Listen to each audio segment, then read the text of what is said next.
નમસ્કાર. પેલી વાર્તા તમને યાદ છે જેમાં બે બિલાડી હોય ને એક વાંદરો હોય. બંને બિલાડી રોટલા માટે લડતી હોય ને પછી વાંદરો આવે છે ને રોટલો ખાય છે ને આનંદ કરે છે.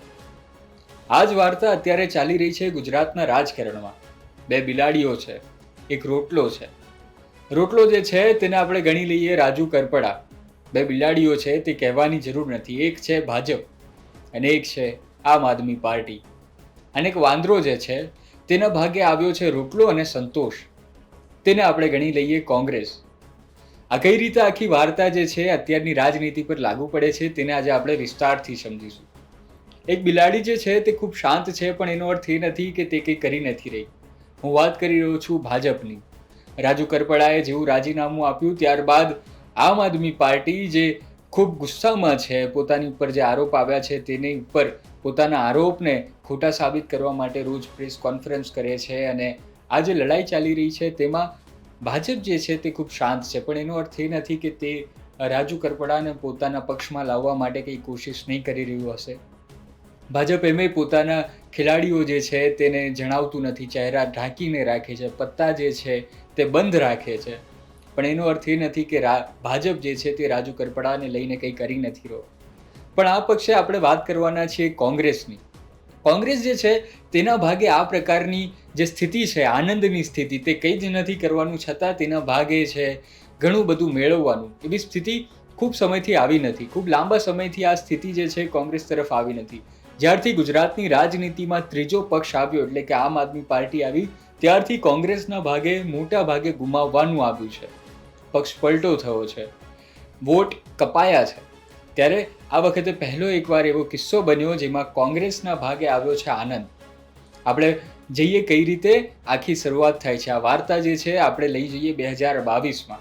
2022માં જ્યારે ગુજરાતની રાજનીતિમાં ત્રીજો પક્ષ આવ્યો આમ આદમી પાર્ટી, ત્યારે સૌથી વધારે ડેમેજ જે થયું તે થયું હતું કોંગ્રેસને. આખા ગુજરાતની વાત છોડીને આપણે જઈએ ચોટીલામાં. તો ચોટીલામાં આવ્યા હતા કોંગ્રેસ જે છે ત્રીજા નંબરે ગયું હતું અને બીજા નંબર પર હતા આમ આદમી પાર્ટીના રાજુ કરપડા. 45,000 કરતાં પણ વધુ વોટ લાવ્યા હતા. પહેલા નંબરે ભાજપ જ હતું, પણ બીજા નંબરે આવ્યા હતા રાજુ કરપડા અને ત્રીજા ક્રમે ફેંકાયું હતું કોંગ્રેસ. આવું મોટાભાગના ગુજરાતના જે જિલ્લાઓ છે ત્યાં થયું હતું. એટલે કે મોટા ભાગે કોંગ્રેસના ભાગે ત્યારથી 2022થી જ વોટ કપાયા હતા. પણ હવે આ જે સ્થિતિ આવી છે રાજુ કરપડા નામની, તેમાં કોંગ્રેસના ભાગે ફક્ત લેવાનું જ આવ્યું છે. અને આની ચાલ કોંગ્રેસ સારી રીતે સમજી ગયું છે અને તેના જ કારણે તેણે સૌથી પહેલાં પોતાનું પાસું ફેંક્યું હતું પાલભાઈ આંબલિયાને, રાજુ કરપડાને પોતાના પક્ષમાં લેવા માટે. તેના ફાયદાઓ ગણાવું તો કોંગ્રેસનું જે વોટર છે તેમાંનો એક મોટો વોટર છે ખેડૂત. અને રાજુ કરપડા જે છે તેના સાથી તેઓ આવે છે, જે તેમને જેમનું સમર્થન છે તે પણ છે ખેડૂત. એટલે કે કોંગ્રેસ માટે જો રાજુ કરપડા નામના ખેડૂત નેતા આવી જાય છે તો તેના ભાગે ખૂબ મોટો ફાયદો થાય છે. આ કોંગ્રેસ સમજી ગયું.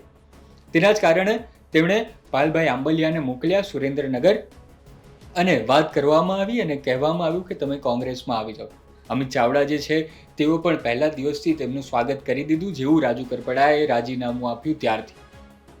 બીજો એક ફાયદો એ છે કે કોંગ્રેસ જે છે તે ખૂબ પહેલું જ સમજી ગયું હતું કે હવે જે છે તેણે ભાજપ સાથે એકલું નથી લડવાનું, તેણે આમ આદમી પાર્ટી સાથે પણ લડવાનું છે. એટલે કે જ્યારે આમ આદમી પાર્ટીમાં આટલું મોટું ડેમેજ થઈ રહ્યું છે ત્યારે કોંગ્રેસ ખાલી આનંદ લઈ શકે તેવું ના હોય. કોંગ્રેસે પણ પોતાની ચાલ ચલવી પડે અને આ જે ડેમેજ થઈ રહ્યું છે તેમાં પોતાનો લાભ કઈ રીતે છે તે શોધવો પડે અને તેનું પણ એ કામ કરી જ રહ્યું છે. હમણાં થોડા સમયથી વિસાવદર તાલુકાનું કોંગ્રેસ જે છે તેની એક પોસ્ટ ખૂબ વાયરલ થઈ રહી છે.